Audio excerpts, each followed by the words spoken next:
There's something freeing about being in a small plane. A part of a group of friends had just gotten their private pilot licenses a month before. We had bonded over traveling in Europe and enjoyed traveling on weekends at our home institution in California after that. On this day, we were traveling back to our school after a weekend-long retreat. Our first weekend alone all year. We rented 2 airplanes from the John Wayne Airport in Santa Ana and split the load between them for the outbound flight. On the way back, they wanted to take a girls' trip to Santa Monica for the evening, and being the only male in the group, I agreed to split off about halfway from Big Bear Lake to John Wayne Airport while they flew to Santa Monica. We had been flying for about 10 minutes when we were just chatting it up on 122.85, the U.S. designated frequency for formation communications. You think you'll get home okay on your own? The pilot of the other plane joked. I've flown a Stinson L5 solo from my home all the way to Oakland. Oh shit, I cried in surprise as a loud pop came from the engine. A long, snake-like object burst from the cowling, immediately followed by all the metal panels around the engine shedding completely off. What happened? Asked one of my friends from the other plane. I looked around for a diagnostic, noticing the engine was still running, but there was a countdown on the electronic screen. I figured it out pretty quickly. I blew an alternator belt. I'm not in danger, but I don't know what shape the engine is in, and I have to land. I looked around and noticed the airfield we had just passed. It was peculiar that I hadn't noticed it on the sectionals when planning, but there are a lot of airports in this region of the United States, so I didn't give it much of a second thought.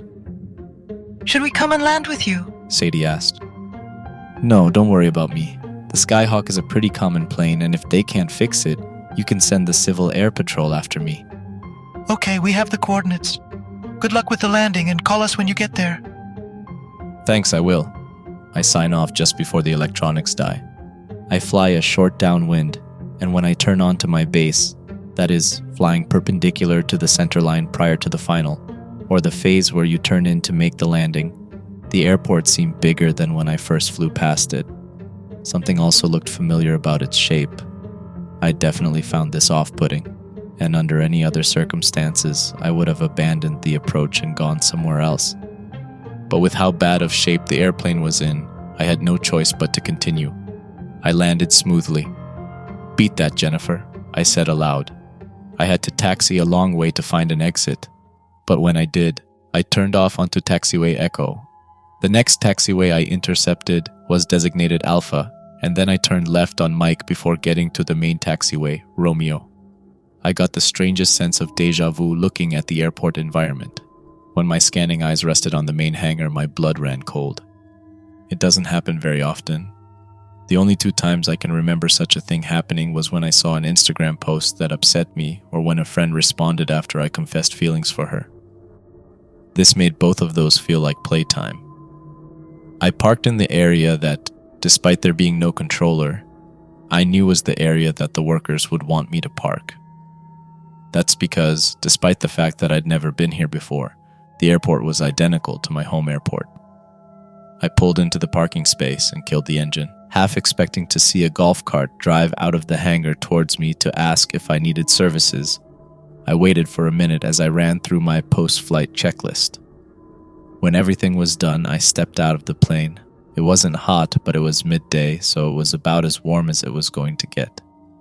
Despite that, the airport felt completely lifeless, like the time my first summer working at the FBO at my home airport when a plane suffered a gear collapse on takeoff, and the whole airport was forced to shut down. That same dead feeling in the atmosphere was there. I looked at the hangar again, and noticed that the doors were almost completely closed. I must have only seen it from a distance, but it looked long abandoned now that I was looking at it up close. I kept pacing closer to the doors. The trees and hills that were around when I flew in were still there, but looking at the buildings and decaying remnants of airplanes, I recognized all of it. I had only been there that summer, and everything, while quiet, was vibrant and full of life. I reached the hangar, and looking inside, my heart dropped to my feet. I went inside to the ruins of what looked identical to the FBO I called my third home. Grass grew through the cracked concrete in the floor, and airplanes lay decaying all through the room. I walked up to one that was next to the fuel office.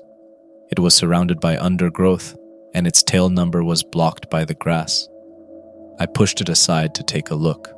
The characters printed in faded blue, and some of them barely visible, read N9678Q. I stumbled backward, trying not to cry or scream or freak out in any way. I felt the loneliness of the situation set in. I tapped the pin on my shirt, a single-point pin of an ancient Irish chess piece that I had helped a friend buy when she didn't want the full set. My racing mind instantly stilled at the memory of closeness and value, which came at a time when feeling valued was at a premium. I thought of the people on the other plane, the ones who had restored a sense of purpose to my life after my fear of the end times, combined with the things I was seeing on social media, had twisted and destroyed my faith in God, seemingly beyond help. I remembered them and everyone at my school, the memory of being supported in my academic and spiritual battles, and the feeling like everything was going to be okay. Though only a memory, it was enough to steel my resolve and begin looking for a solution. I looked through the hangar. I looked at the rest of the rotting planes and recognized all their tail numbers. This told me that what I was looking at was not real, in the sense that this wasn't actually my home airport or some kind of time travel. I looked out the hangar and saw the trees and hills just as they had been when I went inside. I looked outside and saw the plane I had flown in on in the same condition, not looking any different. I decided to test something, but needed a working vehicle to do so. I approached one of the fuel trucks to the right of the doors, looking out. It was rusted and decaying, but the system looked like it might work. This was a jet fuel truck, which I couldn't use for my airplane, but it would get me out to the runway. I went inside, inserted the key into the ignition, and turned it one click. The dashboard lit up, and the truck let out a familiar hissing sound. I knew that it was priming itself. Despite looking as dead as the rest of the place, it still worked. Once the hissing had calmed down, I turned the key again, this time turning the engine. To my surprise, it caught. As the diesel engine was idling away, I got out to remove the chocks from the wheels, which, to my surprise, were there. Instead of putting them up on the fender, I brought them into the cab and put them on the floor of the passenger side. The truck drove like it did when I was working at the FBO. When I got to the runway, my memory was confirmed, and even with the warmth of the memories of the community I hold so dear, I shuddered. The number on the runway was 8L. I had no idea what this meant, but I knew one thing. Something about this place was horribly wrong. I was not home. I was in some kind of ghost town. For reference, if I were home, the numbers on the runway would have read 13L. I drove the truck back to the hangar at full speed, not caring about speed limits or possibly crashing the truck. On my way back, there was a pristine white Robinson R22, which I recognized instantly as my favorite customer from the FBO. Aside from my plane, it was the only other airworthy aircraft I saw. There was no one with it, and when I went inside the hangar, there was no one there or in the office. Something was off about it, though. It was clean, well kept, and looked new. Not brand new, but functional. I thought about calling out, but knowing how that usually ends in horror movies, I elected not to. The lights switched on when I entered, which, on instinct, I took as a cue to book it the hell out of there. Upon getting back to the FBO, where I had parked, I put the chocks back in place as per the rules and listened to the sound of the silence. I walked over to my plane and tried the battery. To no surprise of mine, the master switch did nothing. For the first time, I inspected the front end of the airplane. It was clear that when the belt blew out, it did some damage. The engine appeared unaffected, but the alternator was never going to work without a physical connection to the engine. I held my hand over the engine block. Without the cover, it was no surprise that it had cooled down quicker than normal. Back inside the hangar, I went to the back side, about halfway to the opposite corner of the entrance. There was our maintenance office. Inside the office was a man. Seeing him startled me at first. He was large and had white hair, He was wearing camo cargo shorts and a black t-shirt. My breath began to rattle as I recognized him. Beginning to see the parallels, I backed away and pulled out my phone. Didn't expect to see you back so soon. Both the suddenness and familiarity of the voice caused me to freeze in place. I slowly began to turn around and my heart stopped when I saw who was behind me. I immediately recognized her as one of my coworkers. She looked so normal in comparison to everything else around her. Not unblemished per se, but just uncannily normal, as if I really were back home. "What the hell is this place?" I asked with a trembling voice. You don't recognize it here? I do, it's just that this isn't home. Sure it is. I'm here. Jeff's here, as is Landon. No, it's not that. I went out to the runway to check the numbers to verify, and the numbers didn't match. The one here was 8 left. That would have been 1-3 left at home. The entity's expression fell. You caught us. The fear I had felt before hit me all at once, but somehow there was a comfort in it as well. The way that the entity's expression changed was not one of disappointment or excitement. It was one that felt like it was relief laced with compassion. This isn't an airport, it's... She paused as if looking for the right words. Let's just say you're in the lion's den. There are creatures here that create these. Well, they aren't illusions in the sense that they're not real. Go touch that plane over there. I walked over to 78Q and reached out for its tail. Instead of rusty and old, the metal felt smooth and glossy, as if it hadn't decayed. It was, however, really there. I turned around to look at the entity, which had changed. It was now a tall biped, not ugly in appearance, but not strikingly beautiful. Its skin was healthy and tough, but stretched over a bulky, muscular, and very tall frame. Its limbs were well within the proportion of that of a human, though its face was distinctly inhuman. This isn't a perfect comparison, but it looked a little bit like the creatures from A Quiet Place. Run! It said. I didn't hesitate to comply with the order. I ran through the fuel office to the exit door. When I went through, I entered the familiar parking lot where there were cars, but something told me that even they were traps, despite appearing operational. I ran out to the road, which, instead of a back road like the one I was familiar with, was the main road. I turned right and ran, thinking that this would be the way back to civilization. I saw what looked like a town down the road after running for about 100 feet. I instantly stopped and turned around, figuring that the town would have been something worse than the airport. I ran for a while until I felt like I was going to pass out. I sat down with only the forest anywhere to be seen. I pulled out my phone, which had plenty of battery but no service. I pulled up the voice memo app and began to record. I don't know who's going to find this, but I want my friends and family to hear it. Ask about, they'll tell you who they are. I made an emergency landing at an unknown airport following the failure of an alternator belt, and I'm stranded in the forest. The road disappeared, and I'm on an obscure trail. I'm tired, dehydrated, and hungry, so I don't have a lot of hope of getting out of here. The airport was nice enough. Something's out to get me, but one of its minions let me go. I've been running for about half an hour. I'm not athletic, so this short distance has already killed me. There's no sign of civilization around me anywhere. I looked around and saw what looked like the entrance to a tunnel. It was covered with a corrugated metal door and right next to what looked like a lounge. There was no sign, but I didn't need one to recognize the building. "Oh, you gotta be freaking kidding me," I said before terminating the voice memo. I turned to run in the opposite direction, but when I did so, I immediately felt a splash in my feet. I looked around and saw that I was inside a tunnel. There were 2 metal bars tapering into a track that ran along the left side of the floor, with a control box to my left, and a bar running over the top of the room. Just past that bar was a curtain of blue fabric strips. I didn't have to look as far as the strips to know where I was. I could feel myself starting to lose it, largely due to the physical ailments I already mentioned. That's it, huh? You're just going to throw me in my personal hell and leave me here to die? You don't understand, do you?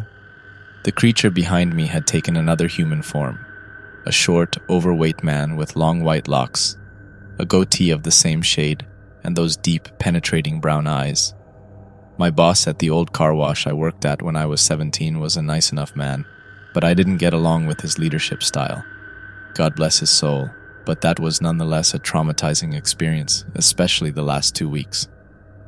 Understand what? You see, I know you're not healthy. That's all by design.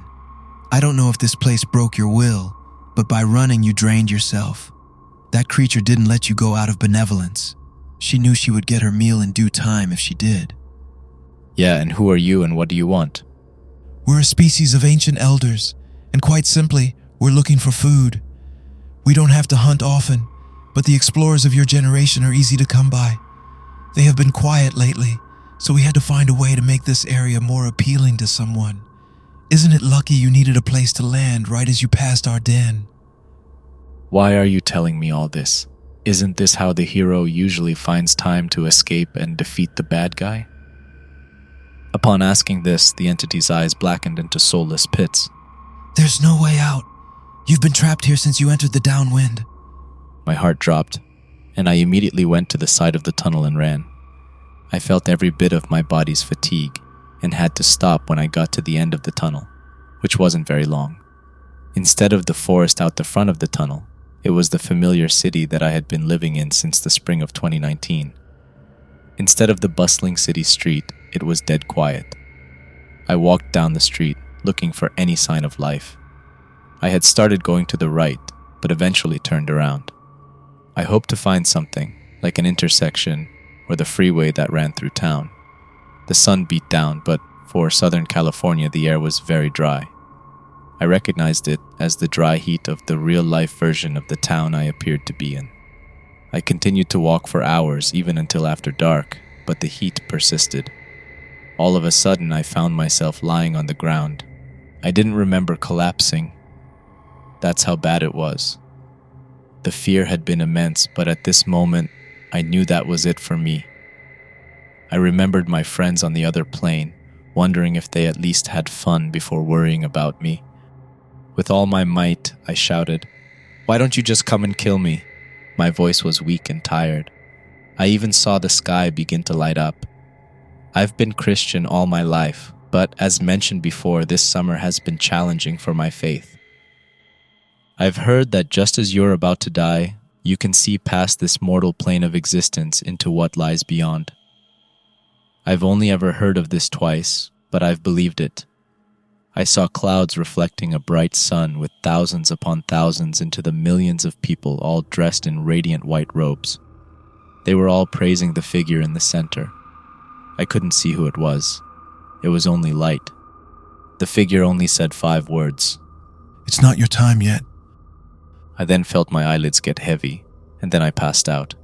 I didn't know what God's words meant, but for about 5 minutes, I was suspended in my head. It felt like my consciousness had just disconnected from my brain and was just existing nowhere, not on earth, not in hell, not in heaven. I felt a splitting headache as the light hit me like a ton of bricks. I dragged my heavy eyes open and saw that I was in a hospital. My mouth was dry, and I ran my hands over my skin, and it felt tough and almost scaly. I was alone in the room, but I noticed that the table next to the gurney I was on had an envelope on it. I opened it and found that it had been written by the firm we rented our airplanes from. It read, "We found the plane, but not the belt. With the shape it was in, you made the right choice by landing. Don't worry about the cost. We've got it covered. Just get some rest." I chuckled a little bit. At least I knew the plane was safe. I buzzed for the nurse. When one entered the room, all she gave me was a sly smile as if she knew what I wanted. Your friends didn't even wait for word from you. Sadie said she felt something was wrong, and they called on frequency. The Wilson Aerospace Corporation was immediately alerted and went looking for your location. Your friends reported the position you were flying to, and the plane was found there. But there was nothing else indicating a safe landing spot. It was, however, intact and appeared to have been shut down by a pilot. They did hear a scrambling in the trees, so their arrival must have scared whatever attacked you off. What? I cut her off. I landed on a paved runway and parked in front of a hangar, albeit one that was very run down. We didn't find any evidence of what you claimed to see in your voice memo, but people have gone missing there before. It's best you just don't tell anyone for your credibility. Do they believe me? They, as in your friends? Yeah. Well, they have all talked about it, and the ones specifically that were on the plane remember that there was a field just behind you. Where are they? What happened? After they called for the WAC, they turned around to go look for you but started to run low on fuel, and as a precaution, they flew back to John Wayne. They refused to leave the FBO until someone knew where you were. I dreaded the answer as I asked the next question. Where was I found? Only one, maybe 200 yards away from the plane. You seem to be suffering symptoms of heat stroke, which should be impossible given it was only 60 degrees outside at the time you were found. I'm not in Orange County, am I? No, the unit that grabbed you was from Palm Springs. That's where you are. Once you're healthy, they'll get you to an air unit and transfer you over to Kaiser Permanente in Irvine for discharge. Isn't that a little expensive? The WAC has paid the expenses in full. You're not backing out of this. And so that's where I write this. I'm being transferred back home after surviving what was definitely the hardest afternoon of my life. Not really a lot of inner reflection included, but when you're processing all that information that fast, it's really a different animal to try and make sense of it all while trying to write it down. Not to mention that the whole thing is kind of a blur. Honestly, don't know how I remember in so much detail. I just want to warn you that if you ever go hiking at Big Bear Lake, just be careful where you go. They might not hunt you down, but if you get too close, you may end up entering their territory. They like to play with their food, so it's an awful way to go. Please don't go testing the area. These freaks of nature know what they're doing, and you're no match for them. Hello there, thank you for watching. How did you like the creepy atmosphere in this story? Do let me know in the comments below. If you want a similar story, check the story on screen. Lastly, if you've enjoyed the video, don't forget to like and subscribe. Stay creepy, and see you in the next story.